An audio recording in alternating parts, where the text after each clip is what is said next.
Hey everyone, welcome to this channel. आज हम बनाने जा रहे हैं यहाँ पे गुड़ की मट्ठी। आप इसको जो है यहाँ पे अलग अलग एरिया में अलग अलग तरीके से प्रोनाउंस करते हैं। हम लोग मट्ठी ही बोलते हैं बेसिकली। यहाँ पे हमारे यहाँ पे कल बासड़े हैं तो उसके लिए इन एडवांस प्रिपरेशन चल रही है।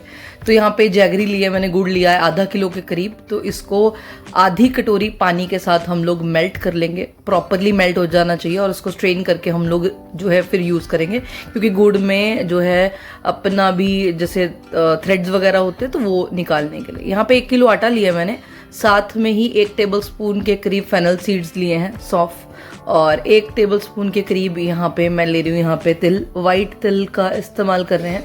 ये जो सौंफ है या फेनल सीड्स हैं ये मीठी वाली सौंफ है, तो ध्यान रखिएगा अचार वाली सौंफ नहीं लेनी, मीठी सौंफ आपको लेनी है।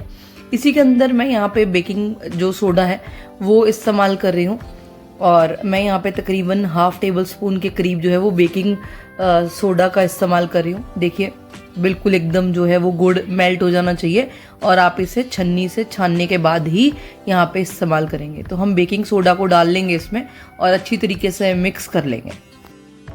जो गुड़ की मट्ठियों का डो होता है ना, वो बेसिकली हल्का सा पतला गूंदना चाहिए। मतलब जो कंसिस्टेंसी आपको चाहिए अपने डो की, उससे हल्का सा आप पतला गूंदिएगा, क्योंकि जब आप इसको रेस्ट करने रखेंगे तो ये अपने आप थोड़ा सा हार्ड हो जाता है, क्योंकि आपको भी पता है गुड़ है और गुड़ जो है चीज़ों को थिक कर देता है। दैट्स वाई आप हल्का सा उसको पतला रखिएगा और थोड़े टाइम बाद ही अपने आप हार्ड हो जाएगा। यहाँ पे हम लोग इसे मौन लगा रहे हैं, मौन बोलते हैं बेसिकली, ताकि जो मट्ठियाँ हैं वो कुरकुरी बने। तो तकरीबन आधी कटोरी के करीब हम लोगों ने यहाँ पे जो है ऑयल का इस्तेमाल किया है, कि मतलब घी का, सॉरी ऑयल नहीं यूज़ करना है, घी यूज़ करना है। और यहाँ पे हम लोग या तो आप डालडा यूज़ कर सकते हैं या देसी घी का इस्तेमाल कर सकते हैं। जब तक कि ये इस तरीके से बाइंड ना होने लग जाए उतना हम लोगों को यहाँ पे घी या फिर डालडा जो है वो इस्तेमाल करना है। तो बस ये सब कुछ मिक्स हो गया है। इसी के साथ हम लोगों ने जैगरी मेल्ट की थी, और उसको बॉयल नहीं करना, बस मेल्टिंग स्टेज तक उसको हम लोग जो है वो गैस पे रखेंगे। और उसके बाद ये जो हम लोग जैगरी का मेल्टेड सिरप यूज़ कर रहे हैं ये हल्का सा वार्म है, एकदम ठंडा नहीं होना चाहिए, ध्यान रखिएगा। अगर ठंडा हो गया तो आप इसे हल्का सा गर्म कर लीजिए। तो यहाँ पे हम लोग एक टाइट डो बना लेंगे, बिल्कुल आपकी जैसे पूरी होती है ना, पूरी का आटा, बस उसी तरीके का डो हमें यहाँ पे लगाना है। बट आप इसको अच्छी तरीके से पहले गूंद लीजिए, और हल्का सा, मैंने आपको बताया हल्का सा पतला गूंदना, क्योंकि जब आप इसको 15-20 मिनट के लिए रखेंगे उसके बाद अपने आप ये टाइट हो जाता है। तो ये डो बहुत ज़्यादा थिक भी नहीं होना चाहिए और बहुत ज़्यादा पतला भी नहीं कि कहीं आपको चपाती ही बनानी पड़ जाए, क्योंकि हमें यहाँ पे मट्ठियाँ उतारनी है। तो कभी कभी चिपकने लग जाते हैं हाथ, तो दैट्स वाई आप अपने पाम के ऊपर घी लगा सकते हैं और फिर इसको अच्छे से नीड कर लीजिए, क्योंकि नीड करना ज़रूरी है, ताकि अच्छे तरीके से जब नीड हो जाएगा तो ये पूरियाँ जो है या फिर मट्ठी जो है वो फटती नहीं है आपकी।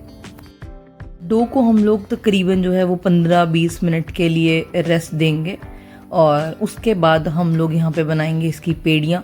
और पेड़ियाँ छोटी छोटी ही बनानी है, बिल्कुल स्मॉल स्मॉल, क्योंकि हमें यहाँ पे मट्ठी उतारनी है।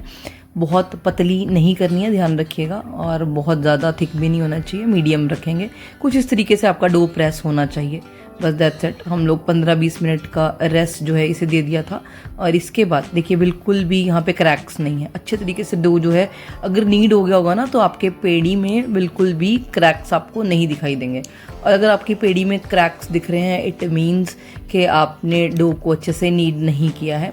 सो दैट्स वाई आप उसको अच्छे से गूंथ लीजिए और फिर आप उसकी पेड़ियाँ लगाइए। और अगर पेड़ी लगाने में चिप कर रहे हैं हाथ या फिर स्टिकी हो रहा है तो आप अपने हाथ पाम के ऊपर हल्का सा उसको घी से ग्रीस कर लीजिए, और फिर आप यहाँ पे पेड़ी को जो है वो बना सकते हैं छोटा छोटा।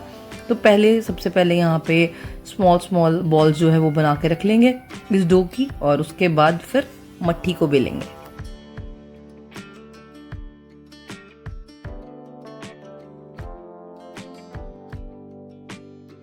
मट्ठी जब आप बेलें तो हल्का सा ध्यान रखिएगा, हल्की सी मोटी होनी चाहिए। मैंने यहाँ पे पतली रखी हुई है, इससे थोड़ी सी और मोटी जो है वो होनी चाहिए।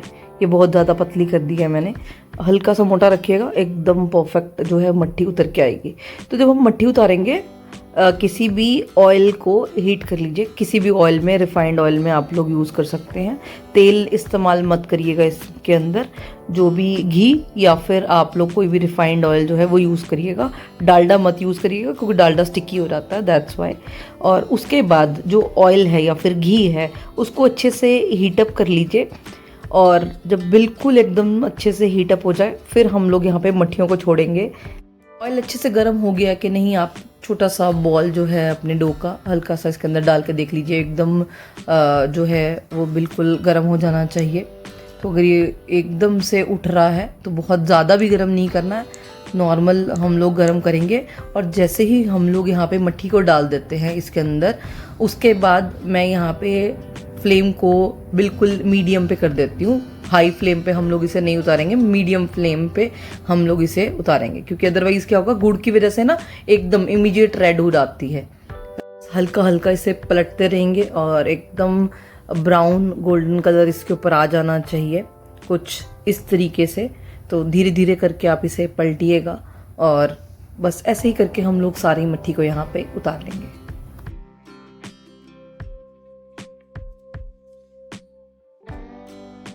आप भी ट्राई करिएगा ये मट्ठी की ये रेसिपी और मुझे बताना कैसी बनी आपकी गुड़ की मट्ठी।